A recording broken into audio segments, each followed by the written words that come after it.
Hello friends, કેમ છો બધા? મજામાં જશો? સ્વાગત છે તમારું એક નવા વિડીયોમાં। આજનો જે ન્યૂ વ્લોગ છે એ સ્ટાર્ટ કરીએ તો જુઓ, સવારનો ટાઈમ છે, મોર્નિંગનો જ સમય છે।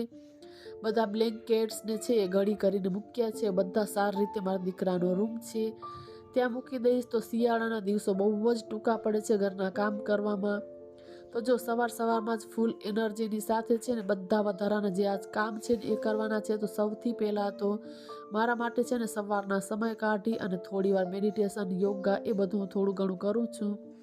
તો સવારની જે શુભ શરૂઆત છે ને આપણા મેડિટેશનથી ને એનાથી કરીએ તો દિવસ એટલો બધો સરસ જાય છે, પોઝિટિવ એકદમ જાય છે। એટલે જુઓ, સવારમાં થોડી વાર અહીંયા હું યોગા છે એ કરી લઉં છું। એટલે સૌથી પહેલાં તો બ્લેન્કેટ્સ ને અહીંયા પડ્યા હતા ને એટલે અંદર બધા મૂકી દીધા। એટલે જેટલું આપણી આજુબાજુ ક્લીન હોય ને વસ્તુ, તો આપણે પોઝિટિવ એનર્જીની સાથે મેડિટેશન, યોગા કરી શકીએ।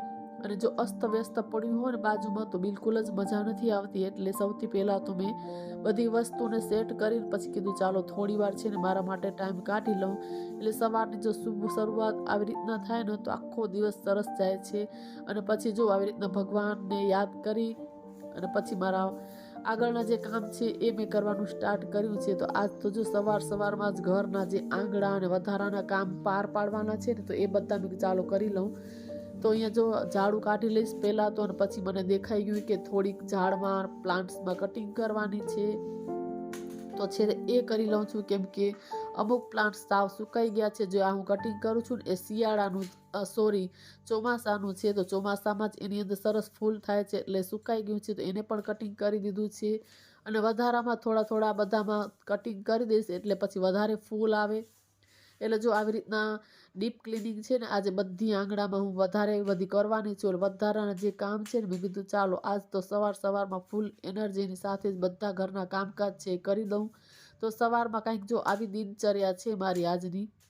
તો અહીંયા ચંપાનું પણ છે ને ઝાડ, એમાં પણ થોડીક આવી રીતે કટિંગ કરી દીધી છે। બધા જ જો આવી રીતના સાઈડમાં મૂકી દઈશ ને જે આ ચોમાસામાં જે ફૂલ થાય છે ને જે સુકાઈ ગયું છે એ હું ફેંકીશ ને એની અંદરથી છે ને જે ફૂલ થાય છે ને એ જ આપણે સુકાઈ જાય પછી આપણે રોપીએ ને ચોમાસામાં તો એમાંથી જ એકદમ મસ્ત મજાનો બીજો છોડ થઈ જાય છે। એટલે મેં એ મૂકી દીધું છે। અને હવે જે આંગણાની સફાઈ છે ને એ કરવાનું હું સ્ટાર્ટ કરું છું। તો સવારમાં જો કાંઈક આવી રીતે મારી દિનચર્યા છે એ સ્ટાર્ટ થઈ છે। તો મસ્ત રીતે અહીંયા કને આંગળું એકદમ ક્લીન કરી લઈશ। તો આખા આંગણામાં છે ને ઝાડુ કાઢી લીધું છે ને આ ટાવલ ને બધા ભીના છે, પણ મારે છે ને બધા છોડ પ્લાન્ટ્સ છે ને બધાને ધોવાના છે પાણીથી। એટલે બધા પ્લાન્ટ્સમાં પાણી પણ આપવાનું છે અને બહુ બધી ડસ્ટ આવી ગઈ છે। એટલે બધા જ મેં કીધું ચાલો આજ પ્લાન્ટ્સ છે ને એને એકદમ સાફ કરી દઉં, ક્લીન કરી દઉં એટલે સરસ રીતે એકદમ ચોખ્ખા થઈ જાય। તો અહીંયા કને હું ચાલુ કર્યું ત્યાં તો પછી થોડીક આવી રીતના પાણી બંધ થઈ ગયેલું, ફરીથી પાછો જઈને ફરીથી નળમાં પાઇપ લગાવીને ફરીથી સ્ટાર્ટ કર્યું।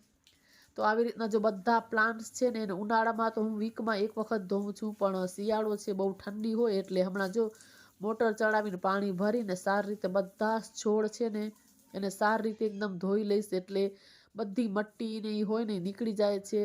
એટલે જો આવી રીતના આ દિવાલ છે ને ત્યાં પણ બહુ મટ્ટી આવી ગઈ હતી। એટલે મેં ચાલો સાથે બધી આખી આંગણાની છે ડીપ ક્લિનિંગ આજે કરી લઉં। અને આ બાજુના પ્લાન્ટ્સ છે ને ત્યાં પણ મેં આવી રીતના જો બધે પાણી દઈ દીધું છે ને આવી રીતના અહીંયા કને ઝેડ પ્લાન્ટ ને વિછીવલ ને બધા મૂક્યા છે। આ તો બધા જ પ્લાન્ટ્સને નવડાવી દીધા છે સવારમાં। અને એન્ટરમાં જો અહીંયા તુલસીજીનું મેં પ્લાન્ટ રાખેલા છે તો એ પ્લાન્ટને પણ સારી રીતના પાણી દઈને કુંડાને પણ એકદમ સરસ રીતે ધોઈ નાખ્યા છે. અને પછી જો આખું આંગળું છે ને પાણીથી થોડુંક લિક્વિડ નાખીને સારી રીતે એકદમ ઘસીને ક્લીન કરી લીધું. એટલે આજે આંગળાની આખી ડીપ ક્લિનિંગ છે ને એ કરી છે. અને મારો દીકરો આજ બુલેટ લઈ ગયો છે ને એટલે મેં ચાલો સરસ રીતે આંગળાની છે ને ડીપ ક્લિનિંગ કરી નાખું. વધારાના બધા જે કામ છે ને મેં ચાલો આજ પાર પડી જ જાય. અમે શિયાળાના છે ને ટૂંકા દિવસો હોય ને તો બહુ બધું પછી કામ થતું નથી એટલે વાર લાગી જાય છે. એટલે મેં ચાલો આજ ફટાફટ છે ને બધું એનર્જીની સાથે કામ થઈ જાય. તો આવી રીતના જો કામ હાથમાં લઈએ ને તો ફટાફટ થઈ જાય છે. ને જો આપણને એમ થાય કે આજે રહેવા દઈએ કાલ કરશું તો પછી કંઈ થવાનું જ નથી. એટલે જો પાણીથી સારી રીતે એકદમ આંગળાને ધોઈ લીધું છે. ને પછી આખા આંગળામાં છે વાઇપર કરી લઈશ એટલે વધારાનું બધું જ પાણી નીકળી જાય ને સારી રીતે આંગળું એકદમ સુકાઈ જાય. જો એમને છોડી દઈએ ને તો પછી આખા આંગળામાં કોઈ આવે ને તો પગ પગ થાય છે એ જ પાછું ગંદુ થઈ જાય. એટલે મેં ચાલો વાઇપર કરી દઉં તો ફટાફટ આંગળું છે ને એ સુકાઈ જાય. અને બહાર એન્ટરમાં પણ મેં જો ડોલ લઈને આવી રીતના પાણીથી વોશ કરી લીધું છે. એટલે મસ્ત મજાનું આંગળું છે ને એકદમ નીટ એન્ડ ક્લીન થઈ ગયું છે. તો તમે જોઈ શકો છો એટલું ચોખ્ખું ને સરસ થઈ ગયું છે. જોવામાં જ એકદમ બહુ મજા આવી જાય એવું આંગળું થઈ ગયું છે. તો જો પ્લાન્ટ્સને બધાને ધોઈ નાખે ને એટલી ચમક આવી ગઈ છે પાંદડા ઉપર. આની અંદર જો એડિનિયમના બહુ બધા ફૂલ થયા છે આને પણ ધોઈ નાખ્યું છે. અને આ ક્રિસમસ ટ્રી છે જાણે કે વરસાદ આવ્યો ને એવી રીતના જો મસ્ત મજાના ટીપા પડે છે. આજે તો છે ને સવારમાં છે ને આંગણાની એકદમ સફાઈ છે ને એ કરી નાખી છે. કેમ કે અંદર છે ને મારા દીકરાનું બુલેટ ઊભું હોય ને તો રોજ સારી રીતે સફાઈ થતી નથી.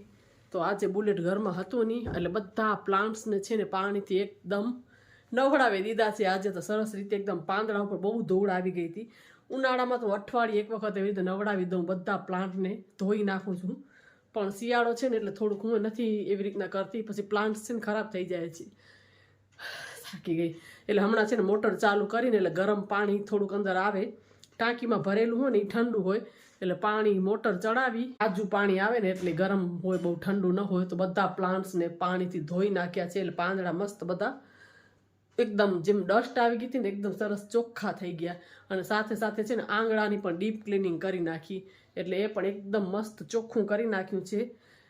અને ઘરમાં ફટ્ટા છે ને એ પણ થઈ ગયા છે. હવે ખાલી વાસણ કરવાના છે રસોડામાં.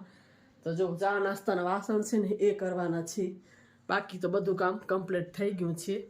થોડાક જે બધા પ્લાન્ટ સુકાઈ ગયા હતા ને એને પણ કટિંગ કરીને કાઢી નાખ્યા છે. અને ડોલરમાં અને ગરો આવી ગયો હતો ને એ પણ સાથે સાથે થોડીક બધી કટિંગ કરી નાખી એટલે સારી રીતે ગ્રો થાય. ચાલો હવે આગળનું બીજું કામ છે એ કરવું પછી તમને લોકોને મળું. જો બટેકાનું શાક છે ને એ બનાવ્યું છે. બસ 1-2 સીટી થઈ જાય એટલે ગેસ બંધ કરીએ. ને ભાત થઈ ગયા છે ને હવે બનાવવાની છે રોટલી. બસ પછી મારો દીકરો જમી લઈએ. તો મસ્ત મજાનું જો રસ્સાવાળું બટેકાનું શાક છે એ બની ગયું છે. અને હવે બેસીને જમી લઈએ. બન ગયા હતા ને મળી છે ગિફ્ટ તો હજી આવ્યા જ છે. હજુ બેગે પડી છે ને આપણાથી રેવાય નિકામાં છે શું એટલે ખોલીને જોઈ લઉં શું છે. જોઈને આપણા ઝીણા નજર લે શું છે શું એમ જોઈ અંદર. ગોવાથી લઈ આવ્યા.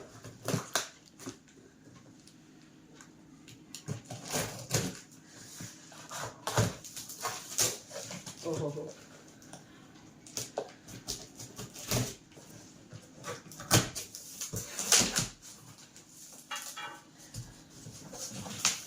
તો જેવા હસબન્ડ ઘરે આવ્યા ને એના હાથમાં બોક્સ જોયું ને એટલે સીધું મેં કીધું ચાલો આપણે ખોલીને જોઈએ. કેમ કે આપણી હાઉસવાઈફને છે ને આતુરતા બહુ જ હોય છે કે બોક્સમાં છે શું. તો મેં જો આખું બોક્સ ખોલી નાખ્યું છે ને એની અંદરથી આ બેગ છે ને એ નીકળી છે. ટ્રાવેલ બેગ આપણે ક્યાંય પણ જવું હોય તો સારી રહે છે ટ્રાવેલ કરવામાં. ક્યાંય પ્લેનમાં ને એવી રીતના જવું ને તો આવી બેગ જોઈએ બહુ જ સરસ લાગે છે. અને તમે જોઈ શકો છો એકદમ મૂવેબલ છે. વ્હીલ પણ એકદમ નીચે સારા છે અને એકદમ મજબૂત છે. તો તમને હું નજીકથી મેં કીધું ચાલો દેખાડી દઉં અને ખોલીને પણ મેં કીધું જોઈ લઉં કેવી રીતની છે નહીં. એટલે આ છે ને મારા હસબન્ડ ગોવા ગયા હતા ને ત્યાં કંપનીમાંથી મળી છે ગિફ્ટ. તો મેં કીધું ચાલો થોડું ખોલી નાખી જોઈ લઉં. તો બધું ચેક કરતી હતી કે કેમ છે નહીં. અને અહીંયા મને ખ્યાલ નહોતો આવતો કે આ ચેન છે ને જે કડી છે ને એ આમાં ફિટ કરેલ હતી ને તો કેવી રીતના ખોલશે. એટલે હું એમને હાથેથી ખોલવાની કોશિશ કરતી હતી પણ સાઈડમાં જો આવી રીતના અહીંયા કને પુશ કરીને એને તો એ ખુલી જાય છે આવી રીતના. તો મેં પછી જોયું કે અહીંયા પુશ કરવાનું છે તો એ ચેન નીકળશે એટલે અંદર મસ્ત મજાની આવી રીતના લોક થઈ જાય છે, ફિટ થઈ જાય છે. અને અંદર પણ જો આવી રીતના સ્પેસ છે એકદમ બહુ બધી, એટલે આપણને વસ્તુ લઈને ક્યાંય જાવું હોય તો સરસ રીતે આમ એકદમ રહી જાય છે. તો મેં કીધું ચાલો બધું ચેક કરી લઉં. તો એ બધું ચેક કરીને પછી મેં કાંઈ વ્લોગ કર્યો નહોતો આગળ. સીધું રાત્રે જમવાની જો તૈયારી છે ને એ કરું છું. તો હસબન્ડે કીધું કે આજ મને બહુ જ લાઇટ ખાવું છે, કેમ કે બારે 2-4 દિવસથી બધું એવું ને એવું ખાધું છે, તો મારે ખાલી આજ પૌવા જ ખાવા છે. તો મેં કીધું ઠીક છે ચાલો, તો મસ્ત મજાના પૌવા બનાવી નાખીશ. એટલે બહુ બધું અત્યારે કાંઈ રસોઈનું ટેન્શન હતું નહીં, એટલે મેં કીધું ચાલો હવે ગરમા ગરમ પૌવા બનાવું ને સાથે છે ને દહીં છે થોડું એ લઈ લેશું. અને જો તેલ ગરમ કરીને અહીંયા કને પૌવાનો વઘાર કરી લઈશ, એટલે મસ્ત મજાના આપણા જે પૌવા બની જાય પછી આમ બેસીને જમી લેશું. તો પૌવા પણ જો અહીંયા તૈયાર થઈ ગયા છે. આમાં ઉપરથી હું ડુંગળી નાખું છું ને તો બહુ જ મસ્ત લાગે છે. વઘારમાં પેલી ડુંગળી નથી નાખતી, પછી ઉપરથી વઘાર કરીને નાખીએ એટલે મસ્ત મજાનો ક્રન્ચી એવો ટેસ્ટ આવે છે. તો બસ જો પૌવા છૂટા છૂટા આપણા થઈ ગયા છે, અને ઉપરથી જે લીલા ધાણા છે એ નાખી દઈશું અને ફટાફટ જમી લેશું. કેમ કે આજે એના ફ્રેન્ડ છે ને એના પાસે અમને રિલેટિવમાં એવી રીતના આંટો દેવા પણ જવાનું હતું. એટલે કે ચાલો બહુ આજે કાંઈ નથી તો જવાઈ જાય, ઘણા દિવસથી જવું હતું પણ જવાતું જ નહોતું. એટલે ફટાફટ જમી કરીને પછી જો અમે લોકો નીકળી જશું ત્યાં આંટો દેવા માટે. અને જો દહીં પણ એકદમ મસ્ત મજાનું ચક્કો જામી ગયું. નહીં તો આજકાલ છે ને ઠંડી છે ને એકદમ સરખો ઉનાળા જેવું દહીં જામતું નથી, પણ હું તો છે ને એકદમ કપડામાં વીંટીને આવી રીતે જમાવું છું ને મસ્ત મજાનો એકદમ ચક્કો જામી જાય છે. તો અમે લોકો જો જમી પણ લીધું છે, બધું કામ કરીને પછી અમે લોકો નીકળી ગયા છીએ ત્યાં રિલેટિવના ઘરે આંટો દેવા માટે. તો બસ આજનો વિડીયો આટલો જ. વિડીયો સારો લાગ્યો હોય તો ચેનલને જરૂરથી લાઇક, વધુ શેર અને સબસ્ક્રાઈબ કરજો. ફરી પાછા મળી નવા એક વિડીયોમાં. ત્યાં સુધી બાય.